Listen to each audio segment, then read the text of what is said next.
Hello, my dear friends, and welcome to another episode of Europa Rediviva. Last time I spoke about why Spain is a good choice for a leader of Europe in the multipolar era. Because it does not share many of the obsessions that hinder European development. It is in its own movie to a large extent. It also did not share the obsessions in the 20th century. It was not part of the two world wars. It was not occupied by the Americans as a consequence of the Second World War. It does not have a beef with Russia. It does not have some sort of eternal guilt towards Israel. So Spain can look at the world through an objective lens, and it can formulate, let's say, a rational, realist, interest-based foreign policy for Europe. On the opposite side of the spectrum is Germany. So I will dedicate today's episode to this topic. What is wrong with the Germans? What is wrong with Germany? The problem that afflicts Europe most nowadays is the fact that it is led by Germany. Germany is used to be the largest economy of the European Union, and it used to be the country that gave the vision for the other countries to emulate. It is the head of the European Central Bank as well. The European People's Party, which is modeled on the German CDU, is the largest in the European Parliament. Ursula von der Leyen, of course, is German. There is a lot of leeway that Germany has in European institutions, and also inside Europe, it is this country that many have the tendency to model, to follow. In my opinion, for very wrong reasons, but it is what it is. So what is the problem with Germany? The problem with Germany is that the Germans as a people, even though they are very efficient and smart in, let's say, a very linear sense, so they can have good academic achievement, they can have good technological achievements. If they are given a task, they will do it very well. The problem is when they develop their own ideas, they have the tendency to take them to the extreme. They do not have moderation. They do not have doubt. They do not have critical thinking. It is something in the German psyche to take every idea to its last consequences. And this was obvious in the 20th century with the Second World War. And it is now also obvious with these ideological obsessions that Germans have and that Germans impose on the rest of Europe, and that they do not moderate. So in this sense, Germans are to a large extent similar to the members of a doomsday cult, because they follow blindly some ideological tenets, whatever is told to them that it is virtuous. So in order not to feel guilt, they go on the virtuous path, and they go in some very wrong directions because they are manipulated by external forces. And they take those tenets to suicidal levels. So Germany is a country that is prone to committing national suicide every now and then. Just like it did in the Second World War with taking the... taking the racial purity obsessions and its perceived supremacy to the extent that it wanted to conquer Eurasia. So conquering Western Europe would have been something achievable. It was to a certain extent, but they went so far as to conquer the whole of, try to conquer the whole of Eurasia, thinking that it is within their reach because there are these Übermenschen, and of course it wasn't. And but the problem is they do not seem to learn the lesson that it is not good to have obsessions and to take whatever idea to its final conclusion and to absolutize every tenet that they might come across. They just learned some rudimentary lessons, like we should always support Israel, we should always do what the Americans say because what we want is not good, and so on. So they interiorized guilt in a very dumb way. They still have this fundamental pride in themselves, but they do it, they utilize it in order to feel good about their moral choices, their so-called moral choices, their perceived virtues. And because Germany as a country, German statehood was extinguished in 1945, the former territory of Germany was divided up between the victors. Germany failed to regain a national conscience because it also failed to regain sovereignty. The Constitution of the Federal Republic of Germany is a provisional one. There is a difference between Grundgesetz and Staats. Well, basically, they have the temporary one. They do not have what used to be the constitution, the name for a constitution in the Weimar Republic, for example. And this is because the Federal Republic of Germany now is just the inheritor of the West German country that the US set up by uniting the the military occupation zones of the Western Allies, so of England, France, and the US. And it was a bulwark against the Eastern Bloc. It was militarized, and it was the front line of NATO against the Soviet Union and its satellites. And it remained like this. So its intelligence services, the Gehlen network, were just made up of former Nazis who surrendered to the United States, and the United States made these subservient secret services that are subservient to the US interests, and they remained like this to this day. Germany is more of a vehicle than a country, and it does not have its own narrative. It does not pursue its own interests. It is fed this propaganda through these means of communication that are owned from outside, and they are just being used as geopolitical instruments by whoever controls their mind. This is the problem. So they are prone to taking every idea to the extreme. For example, they're the only European country that took out its nuclear power plants. This was done also under the guise of morality, because nuclear is bad. Just a simple tenet that was upheld by the Green Party. Of course, upholding the interests of their foreign master, the United States, which wanted and still wants a Europe that is not an economic rival and that is therefore deindustrialized and lacking energy, so that it would import energy from the United States. Also, Germany was convinced, also through this moral manipulation, to forego its collaboration with Russia that was there for 40 years in terms of energy resources, and to all of a sudden try to reinitiate Operation Barbarossa, actively militarizing itself against Russia, just like it did in the 1930s, under the guise that Putin is the new Hitler and the Russians are the new Nazis.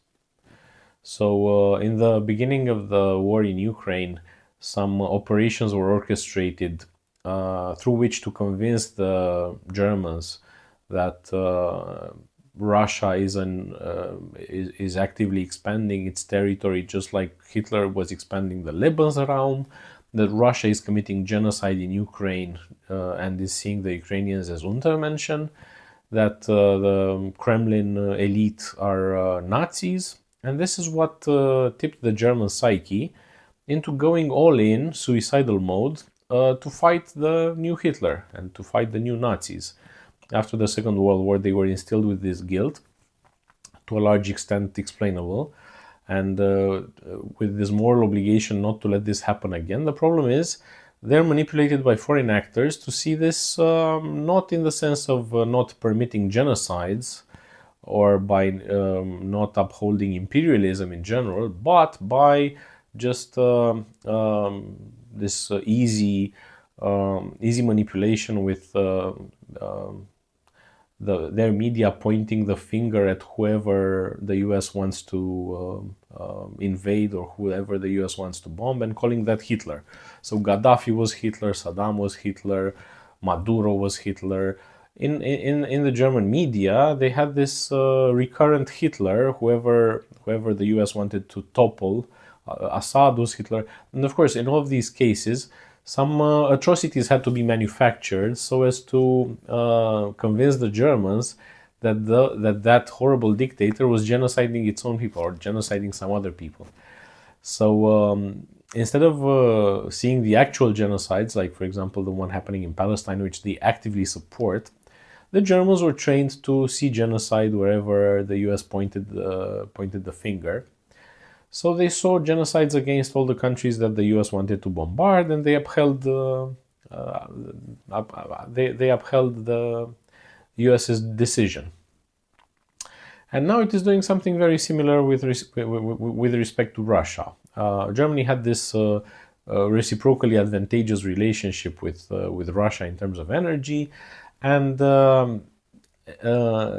because the Americans know full well that there is something in the German psyche that overrides self-interest, and that is shame, and the opposite of shame, pride. It's kind of a duo that functions in the German psyche. They have been shamed after the Second World War that they upheld a dictatorship and that they committed genocide. So of course they are now compelled to feeling shame towards collaborating with what was told to them to be a genocidal regime, the regime of Russia. And of course, they're also manipulated with the other end of the spectrum with pride, because Germans have never forgone their pride. It's just that they take it now through an indirect route. They do not take pride directly as they did, let's say, in the 1940s, with them being superior civilizationally. They now consider themselves superior morally. So they believe that they are the only ones, that they are the only Europeans who fully understand all the moral problems of the human species, and they take it upon them to sacrifice themselves in order to fight those problems. And of course, they are being fed some false problems. They are being manipulated because they're a country without sovereignty, and they are an occupied people. They still have tens of thousands of American soldiers, and their entire state structure is run by the transatlantic elites. If you want to read more about it or to watch more about it, I recommend you Nell Bonilla. She's a South American PhD candidate in a German university, and she has a Substack, and she also appeared on Neutrality Studies several times with Pascal Lotta, and she documents very well the Atlantic Brücke, the Atlantic Bridge that creates these German elites in not only in politics but also in the economy, in industry, in banks. They're all children of this transatlantic collaboration, and they are willing vassals of the Americans. They see themselves as the little brothers of the Americans, that they should support whatever America wants from them, because America is the carrier of virtue, America and Israel. So and the problem is that Germany was not only emulated willingly, but by many European countries, but also Germany set up this network of political foundations. Every political party in Germany has a political foundation. The CDU has the Konrad Adenauer Stiftung. The SPD has the Friedrich Ebert Stiftung. The Liberals, FDP, have the Friedrich Naumann Stiftung. The Greens have the Heinrich Böll Stiftung, and Die Linke, I think, has the Rosa Luxemburg Stiftung. I'm not sure. But anyway, the idea is that these establishment parties, so the CDU, SPD, FDP, and to some extent the Grüne, these parties set up these political training schools all across Europe, especially in Eastern Europe after the fall of communism. And they created these political elites that are now completely subservient, mentally at least, to the German model, to the so-called German model.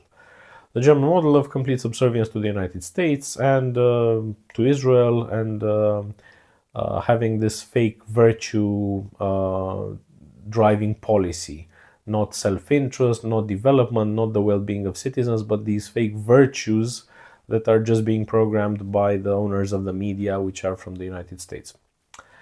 And as a consequence, for example, in Romania, where I used to live, we have these German foundations very, very involved in shaping, in creating a new political class that is now in power.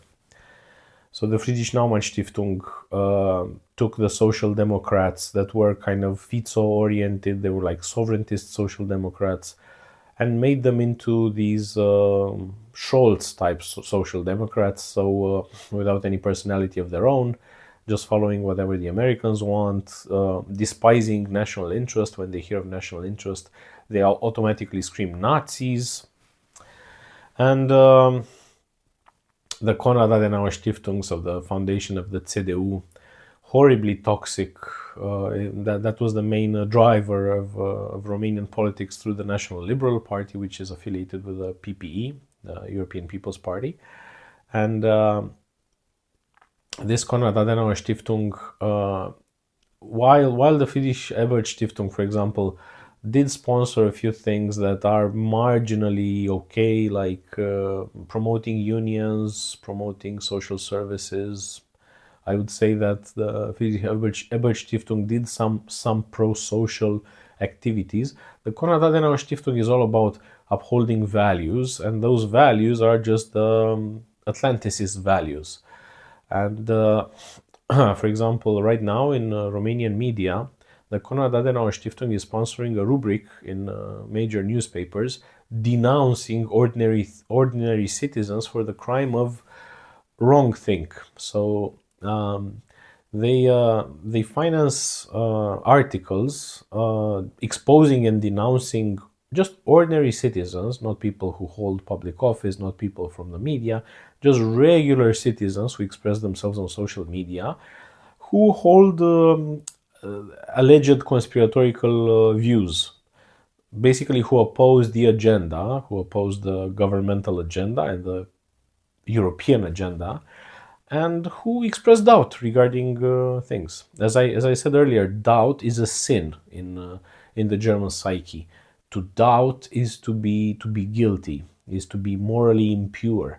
The Germans have this quest for purity, and this is what doesn't allow them to moderate their convictions. Whenever they come across a conviction, they take it to the extreme, just like they do with the green agenda, with the energy transition, with the inflow of refugees.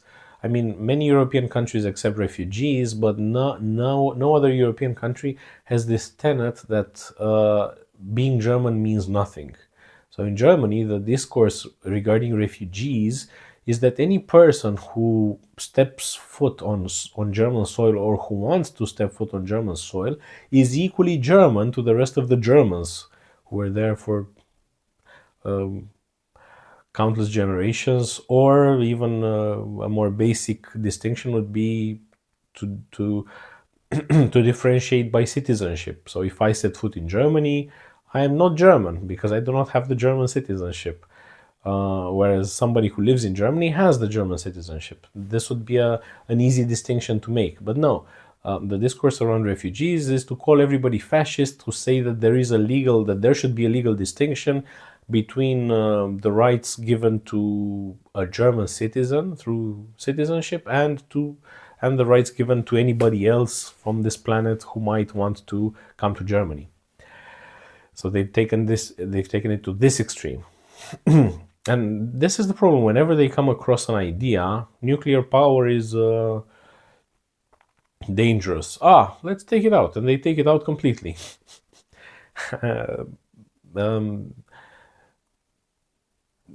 So the problem is they sponsored these foundations all around Europe, but especially in Eastern Europe.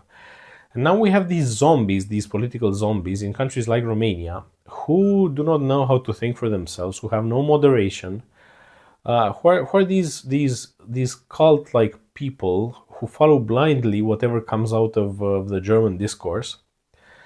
And this was most obvious, or this was apparent to me for the first time during the pandemic. Now it is of course obvious with the war in Ukraine and the transformation of the European economy into a war economy and re-editing the Operation Barbarossa in order to fight Hitler. But it was also obvious during the pandemic. So the discourse around unvaccinated people was engineered in such a way in German-speaking countries, so in Germany and Austria, as to point to them as being the Nazis, because they were, I don't know, allegedly they were conservative. Allegedly they were labeled in all sorts of ways, but allegedly they believed in the purity of blood. Allegedly they were against the state, so Nazis, and therefore let's put them in camps. This was the guiding principle behind the corona measures in Germany and Austria. And also, to some extent, their political zombies in Romania tried to follow in their footsteps. So Germany and Austria were the only two European countries. Of course, in France and Italy, you would get fined if you were unvaccinated and you were on public transport. But if you stayed at home, you were left alone. You were just excluded from society. In Germany and Austria, they enacted a law to perpetually fine with thousands of euros per quarter the unvaccinated, to perpetually fine them. So to fine them every 3 months or every 6 months. No, to fine them every 3 months, because it was a quarterly fine. So whoever was found to be unvaccinated every quarter, so 4 times a year, would receive a fine of 3,500 euros. And the logical conclusion was that the unvaccinated, were to be sent to camps. There is no other end game to this policy, because, of course, the people who had a home, and they would lose it because they would also be barred from working. Barring the unvaccinated from working was the first policy. And then the second one was to fine them without them being able to derive income. So therefore the end game would have been to deprive them of any kind of property. And of course they would not have been left on the streets, right? Because the unvaccinated were conflated with infectious people. So you cannot have the disease roaming around on the streets. So they would have to be put into some shelters or camps, or I don't know, Lager, as they say in German, right? So yeah, Ferienlager maybe, like summer camp, but maybe not really Ferien. So yeah, the Germans are prone to these extreme solutions whenever they are given a moral problem, and they are told that some completely not moral problem, like the vaccine was. It was not a moral problem, but it was given to them in a moral way. They were manipulated into persecuting the unvaccinated so as to increase the profits of Pfizer and so on.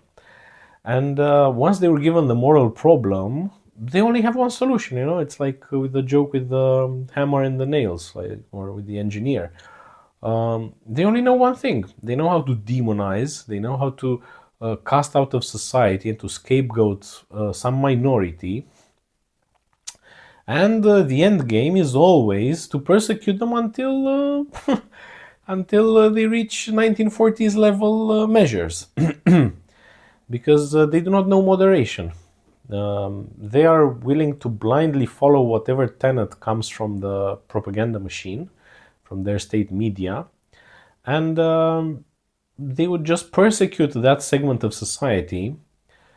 After the Second World War, this persecution is done under the guise of that part of society being Nazis. So, for example, if a part of society now invokes national interest and warns that Germany is committing national suicide by rearming again against Russia and supporting militarily a war against Russia and so on, that part of society is called Nazi, and it is actively persecuted. People, academics who hold these views were kicked out of universities and so on, under the guise of fighting Nazism. So everything that was done after the Second World War to instill guilt in the German psyche was done to instrumentalize the memory of the atrocities that they actually committed in the Second World War against any kind of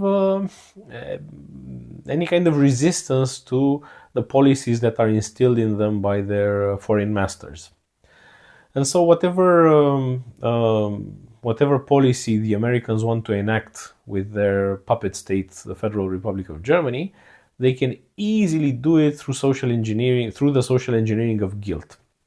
They just tell Germans to be proud of their virtue, and their virtue is to avoid guilt, and guilt is to do this. So the Germans will not do this. It's a very simple training method, it's like almost animalistic, but it works. It works. So the Germans are willing, just like any death cult, they are willing to commit suicide on the altar of every moral problem that the American propaganda machine offers them.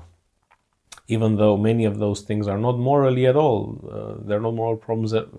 They're not moral problems at all. They become moral problems once the Germans start moralizing them and putting them in terms of good versus evil.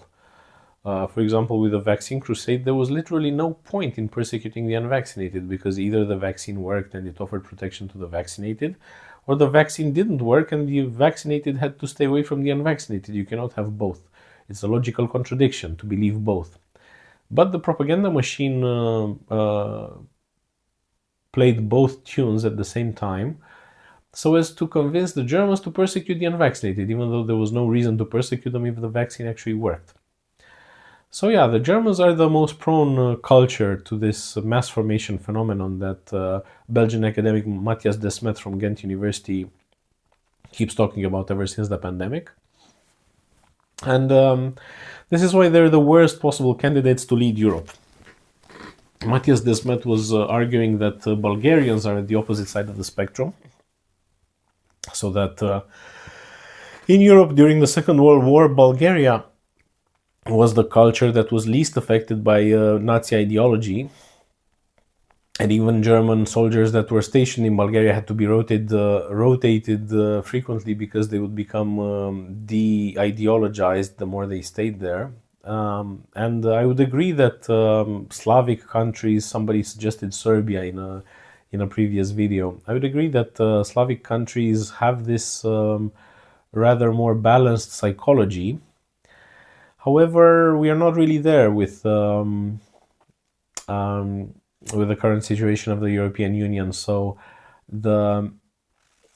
of course, Bulgaria being the poorest, it cannot be. It would be a good idea, really, if Bulgarians were to lead the European Union, because most of the Bulgarians I know are very sane and very balanced and psychologically healthy people, and they have good morals. And I also know a few exceptions, but even those exceptions are not as bad.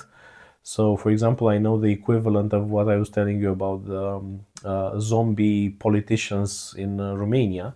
I know a Bulgarian equivalent. I know a couple of Bulgarian equivalents, but still they're not so bad. They're pretty decent for upholding the, let's say, rules-based order and all of these